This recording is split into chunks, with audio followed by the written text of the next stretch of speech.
നമസ്കാരം. വീണയൻ വാർത്താ ബുള്ളറ്റിനിലേക്ക് സ്വാഗതം.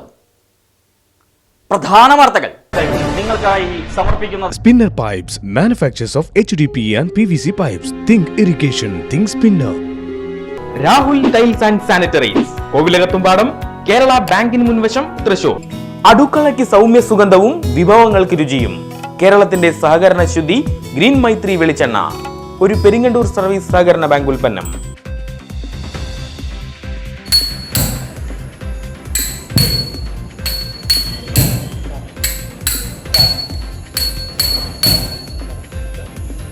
കേരളീയ കലകളുടെ ആസ്ഥാന കേന്ദ്രത്തിൽ പുത്തൻ ചരിത്രം രചിച്ച് ഓസ്ട്രേലിയയിൽ നിന്ന് അതിഥിയായി എത്തിയ 11 വയസ്സുകാരൻ ഡാനിയേൽ. തിരുവനന്തപുരത്ത് കുടുംബ ബന്ധങ്ങളുള്ള എൽദോ ഹനി ദമ്പതികളുടെ മകൻ കലാമണ്ഡലത്തിൽ ഭരതനാട്യം അഭ്യസിക്കുന്ന ആദ്യത്തെ ആൺകുട്ടി.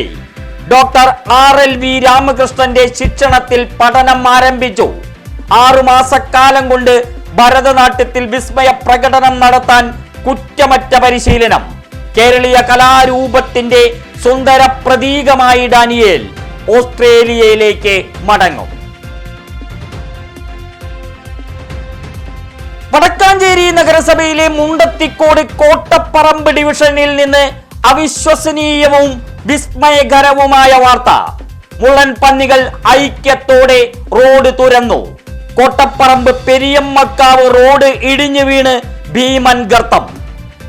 1.5 കോൾ താഴ്ചയിൽ തകർന്ന റോഡിനുള്ളിൽ മുള്ളൻ പന്നികളുടെ മുള്ളുകളും ഭക്ഷണാവശിഷ്ടങ്ങളും. ഗതാഗതം ഭാഗികമായി നിരോധിച്ചു. പ്രദേശത്ത് മുള്ളൻ പന്നി ശല്യം അതിരൂക്ഷമെന്ന് നാട്ടുകാർ. അധികൃതർക്ക് പരാതി നൽകിയിട്ടും ഒരു നടപടിയും ഉണ്ടായില്ലെന്ന് കൗൺസിലർ KN പ്രകാശൻ. ജനവാസ മേഖലയിലേക്കുള്ള റോഡ് അടിയന്തരമായി പൂർവ്വസ്ഥിതിയിലാക്കണമെന്ന് ആവശ്യം. വടക്കാഞ്ചേരിയിലെ മേലേതിൽ പാടശേഖരത്ത് AK-48 വിപ്ലവം. സോവിയറ്റ് യൂണിയന് വേണ്ടി മിഖായേൽ കലാഷ്നിക്കോവ് 1947 വികസിപ്പിച്ച റൈഫിളിന്റെ പുതുരൂപമെന്ന് തെറ്റിദ്ധരിക്കരുത്. AK-48 അത്യുൽപാദന ശേഷിയുള്ള നെൽവിത്ത്. കർണാടകയിലെ ഹുള്ളപ്പനള്ളിയിൽ നിന്ന് വടക്കാഞ്ചേരിയിൽ എത്തിച്ചത് യുവകർഷകൻ നാസർ മങ്കര. 1 ഏക്കർ സ്ഥലത്ത് 4000 കിലോ നെല്ല് വിളയിച്ചെടുക്കാം. കേരളത്തിലെ തനത് നെൽവിത്തിനങ്ങൾക്ക് പരമാവധി ഉൽപാദന ശേഷി 2400 കിലോ വരെ. 120 ദിനം കൊണ്ട് കൊയ്തെടുക്കാനാകും. നാസറിന്റെ പരീക്ഷണ കൃഷി 5 ഏക്കർ സ്ഥലത്ത്. കർണാടകയിൽ 1 കിലോ വിത്തിന്റെ വില 150 രൂപ. വെസ്റ്റ് ബംഗാളിലെ ലാൽഗോട്ടയും മഹാരാഷ്ട്രയിലെ ഗുറിഞ്ചാരിയും വടക്കാഞ്ചേരിയിൽ എത്തിച്ച് വിജയ ചരിത്രം രചിച്ച നാസറിനെ AK-48 ശുഭപ്രതീക്ഷ.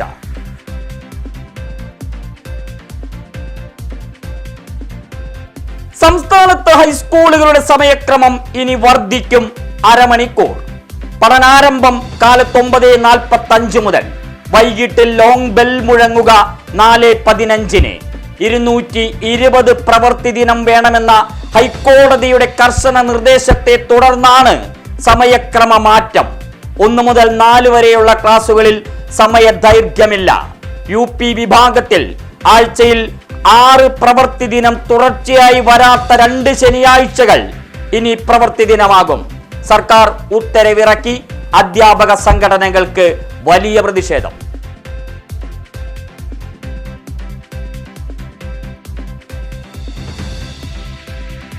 സമ്മാനഘടനയിൽ സമൂല മാറ്റം. കേരള ലോട്ടറിയുടെ പുതിയ ടിക്കറ്റുകളുടെ ആദ്യ നറുക്കെടുപ്പ് നടന്നു.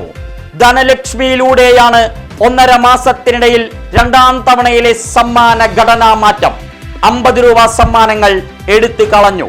ഏജന്റുമാരുടെയും ചെറുകിട വിൽപ്പനക്കാരുടെയും ഭാഗ്യം പരീക്ഷിക്കുന്നവരുടെയും പ്രതിഷേധത്തിനൊടുവിലാണ് ലോട്ടറി വകുപ്പിന്റെ മെയ് വഴക്കമുള്ള തീരുമാനം. ഇടതു മുന്നണിക്ക് തൃശൂരിൽ പുതിയ കൺവീനർ. PK ചന്ദ്രശേഖരൻ മുന്നണിയെ നയിക്കും. CPI ജില്ലാ സെക്രട്ടറി KK വത്സരാജിന്റെ അധ്യക്ഷതയിൽ നടന്ന യോഗത്തിൽ വെച്ചായിരുന്നു തിരഞ്ഞെടുപ്പ്. CPM ജില്ലാ സെക്രട്ടേറിയറ്റ് അംഗമാണ് ചന്ദ്രശേഖരൻ. കൊടുങ്ങല്ലൂർ ഏരിയ സെക്രട്ടറിയായും പ്രവർത്തിച്ചു. അക്കാദമിക് പ്രതിഭകൾക്ക് വടക്കാഞ്ചേരി മർച്ചന്റ്സ് അസോസിയേഷന്റെ ആദരം. വിദ്യാഭ്യാസ അവാർഡുകൾ സമ്മാനിച്ചു. ജില്ലാ കമ്മിറ്റി വിവാഹ സമ്മാനമായി നൽകുന്ന ₹1,00,000 ചെക്ക് കൈമാറി. തലപ്പള്ളി താലൂക്ക് തഹസിൽദാർ രാജേഷ് മാരാത്ത് ഉദ്ഘാടനം ചെയ്തു. കൊട്ടിഘോഷിച്ച് സംസ്ഥാന സർക്കാർ നടപ്പിലാക്കിയ ജനകീയ ഹോട്ടൽ പദ്ധതി പാളം തെറ്റി. ചോറിൽ മണ്ണ് വാരിയിട്ട് സർക്കാർ. വൈദ്യുതി ബില്ലും വാടകയുമില്ല. സബ്സിഡി ഇനത്തിൽ നൽകാനുള്ളത് ലക്ഷങ്ങളുടെ കുടിശ്ശിക. ഊണിന് 35 രൂപ വില നിശ്ചയിച്ചത് വൻ തിരിച്ചടിയായി. 20 രൂപയുടെ ഊണ് ചരിത്രമായി.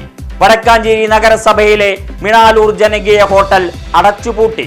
വീട്ടമ്മമാർ കടക്കെണിയിൽ. വടക്കാഞ്ചേരി ജില്ലാ ആശുപത്രിയിൽ രോഗികൾക്ക് തീരാ ദുരിതം.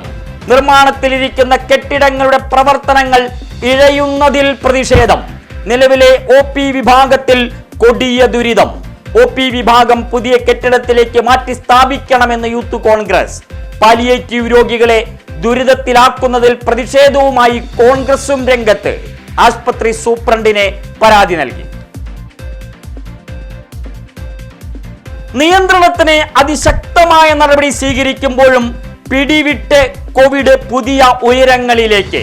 24 മണിക്കൂറിനിടെ 306 പുതിയ കേസുകൾ കൂടി റിപ്പോർട്ട് ചെയ്തതോടെ രാജ്യത്ത് കോവിഡ് ബാധിതരുടെ എണ്ണം 7121. ആരോഗ്യ മന്ത്രാലയത്തിന്റെ കണക്കുകൾ പ്രകാരം 6 മരണങ്ങൾ കൂടി, 3 കേരളത്തിൽ. സംസ്ഥാനത്ത് കോവിഡ് ബാധിതരുടെ എണ്ണം 2223. XFT വകഭേദമാണ് പടരുന്നത്. തൃശൂർ ഗവൺമെന്റ് മെഡിക്കൽ കോളേജിൽ പേവിഷബാധയ്ക്കെതിരെ പ്രതിരോധം. വിവിധ വിഭാഗങ്ങളെ ഏകോപിപ്പിച്ച് പേവിഷബാധ നിയന്ത്രണവും ചികിത്സയും വിഷയത്തിൽ പാനൽ ചർച്ച നടന്നു. ആരോഗ്യ സർവകലാശാലയുടെ ബിരുദാനന്തര ബിരുദ പരീക്ഷയിൽ വിജയം നേടിയ മെഡിക്കൽ കോളേജിലെ PG റെസിഡൻസിന് അനുമോദനം. പീഡിയാട്രിക്സ് വിഭാഗം പുറത്തിറക്കുന്ന ആന്റിബയോട്ടിക് പോളിസിയുടെ പ്രകാശനം നടന്നു. Principal doctor N. അശോകൻ ഉദ്ഘാടനം ചെയ്തു.